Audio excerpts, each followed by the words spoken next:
What's up, guys? Welcome to Daily Dose of Reddit. This is your host, Zach, and today's subreddit is r/EntitledParents. This story's called A Costco Pharmacy Entitled Mom Met a Certified Karen. We have all met our share of Karens, but sometimes they're so obnoxious that you wonder how they've managed to get this far in life being so entitled. I wish I had recorded this, but I was also incredulous and didn't know what to do. I was at Costco picking up a prescription at the pharmacy. They have a yellow line that you are supposed to stand behind while you wait, so as to give the patient privacy as they're speaking to the pharmacy assistant. The line kind of directs you behind the pharmacy, but it's obvious when there are people waiting. No big deal, right?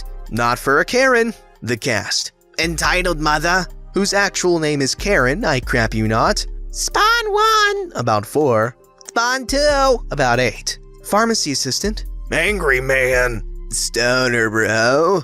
Department head of pharmacy. Things seemed to be a bit hectic at the Costco pharmacy. There was only one assistant doing the pickups, and I could sense that things were busy behind the scenes. An older couple in front of me were concerned about the medication and said they couldn't read. So they had the assistant read the drug pamphlet to them. They were there for about 10 minutes, and it was a bit frustrating, but what can you do but wait? So I was next in line, standing way back behind the yellow line. There were a handful of people behind me. While I was waiting, I could hear a kid throwing a tantrum somewhere in the pharmacy department. The older couple was finishing up with the pharm assistant, and then suddenly this woman appeared between the adjacent aisles, huffing and puffing. Her Spawn 1 was literally gripping to her legs as she walked. She showed up in such a flurry of anger, you could feel the energy shift. So I was careful not to make eye contact. She started tapping her foot, and I was starting to wonder what she was doing there. Then the older couple started pushing their cart away. I started to walk toward the counter. She wags her finger toward me. It's my turn.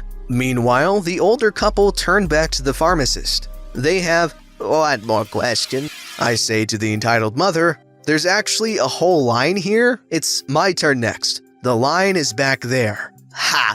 Well, why aren't you standing here if you're in line? She says with actual air quotes. As this sign says here, they want us to stand back here to give the patient privacy? We have all been waiting for quite some time. Then the older couple actually finishes up. I start to try to walk in front of the entitled mother. Entitled mother steps in and holds her hands up towards me, starts saying something to the pharm assistant. "This is ridiculous! Get to the back of the line and wait like the rest of us. We all saw you get here after us. Wait in line." Ma'am, they are correct. They have been waiting in line, and I'm gonna have to ask you to step to the back of the line and wait. Oh, they're gonna be fine with me going first. She summons her other Spawn.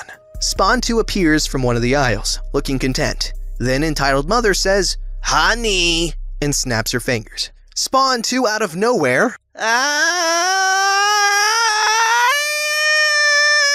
and starts stomping, sobbing, and screaming as loud as possible. "Look at us, I'm sure you want me to go first so I can get this child away from you. Did you teach her to do that? Am I actually witnessing this? Did you just signal to your child to start screaming? Get to the back of the line." "Nope, my kid needs to go to bed. I'll be quick and then I'll leave with my kids and you can talk to the pharmacist in peace. You'll understand when you have children one day." Ma'am, I'm gonna have to ask you to cooperate or I will call security. Security? Security? My child is tired and hungry. You're gonna call security on my poor child? This is ridiculous. Let me talk to your manager. I can't believe we're being treated like this. My children are tired. Crap. We got ourselves a Karen, everyone. Entitled mother spins on her heels and stomps closer. What did you just say? How do you know my name? Tell me now, young man, how do you know my name? Wait, your actual name is Karen? You can't write this crap, man. I start laughing. The angry man behind me starts snickering. Stoner bro is laughing. This has become a comedy sketch. Ma'am, I'm calling security. We have several patients to get through and you're being disruptive. I see her pop into the other side and say something to whom I assume to be a pharmacist. Now entitled mother totally flips her feces. My children need to get home. Just let me get my prescription and leave. Do you know how much money I spend here? Do you know how long I've been a member? She pulls a card from her pocket. Look at that. Look! She snaps her fingers. Right here, member since 2012. 2012. Can you read that? For 7 years, I've spent an exorbitant amount of money here. You do not want me to take my business elsewhere. Department head pharmacist appears. What's the issue here, folks? This woman here. Great. You're here. I need to make a complaint. I've been waiting patiently, then all these people are trying to get me to go to the back of the line. My children are impatient and hungry. I need to get going, and this woman here is being difficult, and I'd like to report her to management to be reprimanded. I just want to get my prescription and I will leave. She cut in front of everyone. Ma'am, I just dealt with you over there when you dropped off your prescription. We told you it would be an hour. It wasn't you, it was someone else. That racial slur there. And I don't care. Go back and fill my prescription. My kids are screaming and tired. By this point, the kids were literally doing nothing, but then heard her say this and started screaming lacklusterly. I have security on their way. He turns to me. How about pharmacist helps you here? Excuse me, I am voiced. I demand you get my prescription. I am a paying customer. So are all these people. Your prescription won't even be finished for another hour, and you are going to be escorted out of here for disrupting the store. Security shows up. Ma'am, I'm gonna need you to come with me. You're being rude and disrespectful. Let's go sort this out privately. Absolutely not. You cannot make me do anything. I know my rights. I am leaving to get a refund for my membership. You people will never see a dime from me again. And storms off as security follows her. But Karen. Then I proceeded to finally go to the counter and get my prescription, apologizing to the pharmacist on behalf of Karen. The pharmacist tells me quietly that she's dealt with her before, but she's never been that bad. And yes, the kids cry on demand. I hear angry man behind me saying that he sincerely hopes they call child services because those poor kids are being taught to be brats. Stoner Bro just laughs and says, I can't believe we all met a Karen in the wild. What a trip. Wow, that's okay. I feel bad for those kids, but honestly, you have to admire. She made them cry on command. She knew what she was doing. Wow. Okay, well, obviously, bad woman. Very bad woman. Horrible mother, obviously, but you gotta admire that. That's some strategy right there. This story's called, My Extra Large Mother Thought She Could Fit Into My Medium Shirt. So I grew up being underweight, 162 centimeters tall, 50 kilograms. Then I went to America for 12 months. I came home with the 15 extra kilograms weight gained, and it was super traumatizing. The first thing that my adopted mom said when she saw me, oh my god, you're a giant now! While she had her quadruple XL body squeezed in a 2XL top, and some pants that showed the line of her underwear. Maybe be pretty like your cousin? I still remember this because I just got back home and she, instead of welcoming me, made comments about my weight, my face, and everything. Anyways, a few months later, I managed to lose 5 kilograms. But I was never big when I gained weight either. However, my adopted mom would fit me into these quadruple XL clothes, so I felt like I was too big for medium clothes. But that's not what my adopted mom saw. She thought I was the same size as her,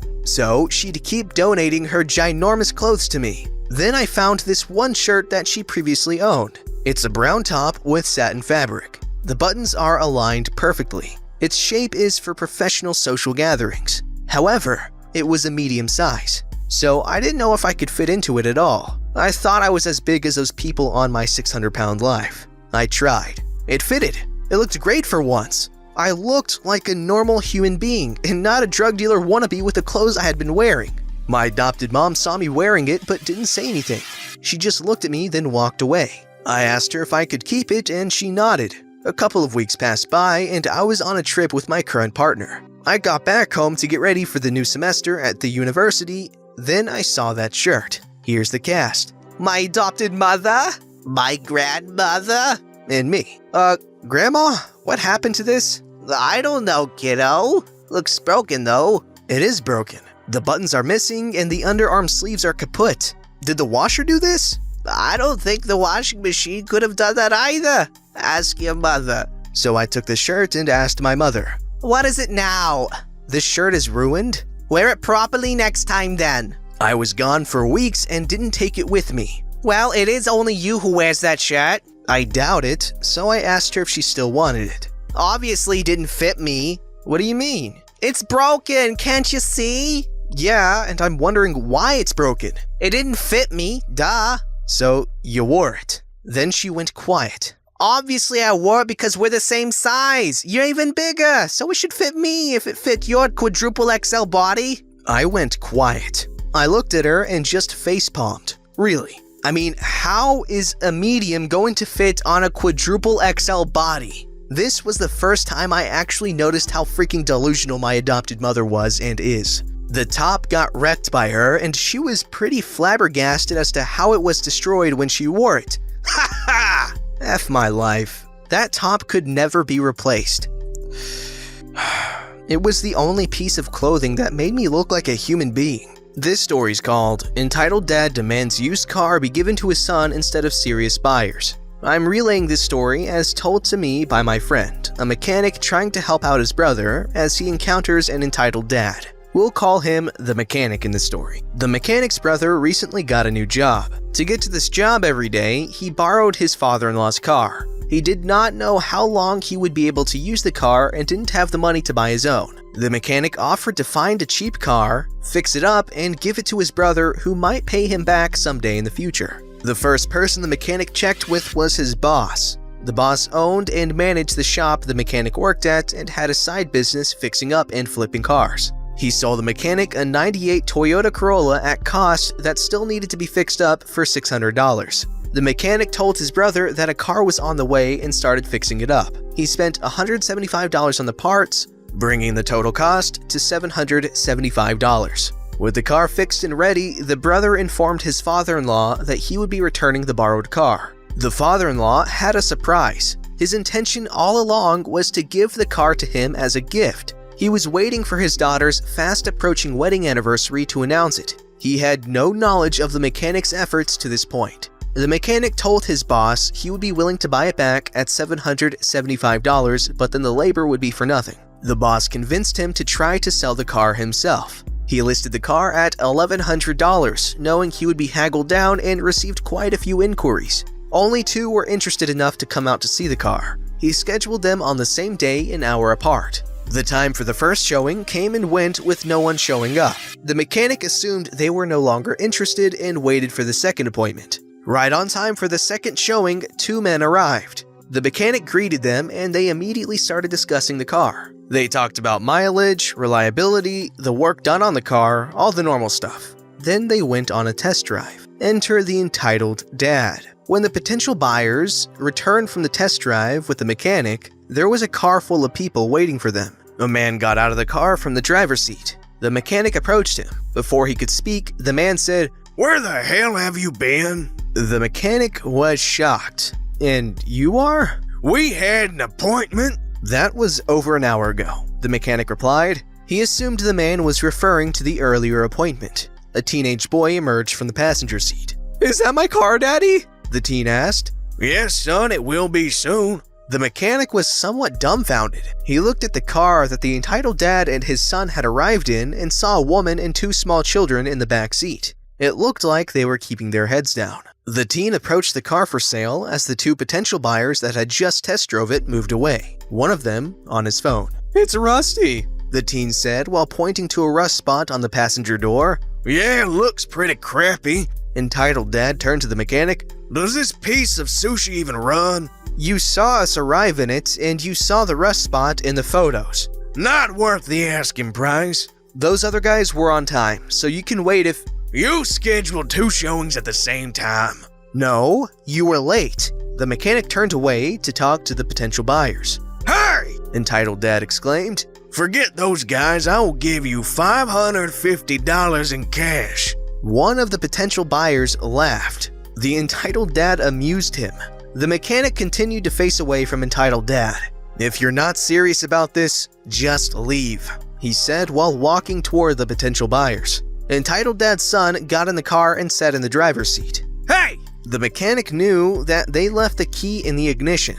The next moment, the engine rumbled to life and the teen sat back in the seat with his hands on the steering wheel. "Hey!" The mechanic yelled again and ran to the driver's side door, which was still open. He reached in and shut the car off, taking the keys. "Get out!" "Daddy!" The teenager called out. It creeped the mechanic out how the teenage boy kept calling his father Daddy. Are you okay, son? Entitled Dad glared at the mechanic. He's trying it out. No, he's not. Take your kid and leave. The teen ran from the car and leaned against his father's side with an exaggerated sad face. He's just a kid, Entitled Dad explained. He wants a car, so give him the car and you'll get your $550. We'll take it. The potential buyer who was on his phone a moment ago called out, making sure that everyone could hear him. We'll pay what we agreed to. They had not agreed to anything yet, but the mechanic jumped on his chance for an out. Sorry, you've been outbid. $550 is way too low. Anyone who pays more for this piece of sundress is a moron. Entitled Dad roughly grabs his son's wrist and practically throws him into their car. Without another word, he drives off. One of the potential buyers could not hide his amusement and kept laughing. The other smiled at the mechanic. We really do want the car, he said. Now that booty hole is gone, we can talk about the price. If you agree to $980, we can give that to you in cash right now. The mechanic agreed, making a $200 plus profit. Okay, what was that story? I'm very concerned. Was the teenage boy his sugar baby or something? That's the only explanation. What? Don't forget to like, subscribe, and hit that bell to never miss an episode.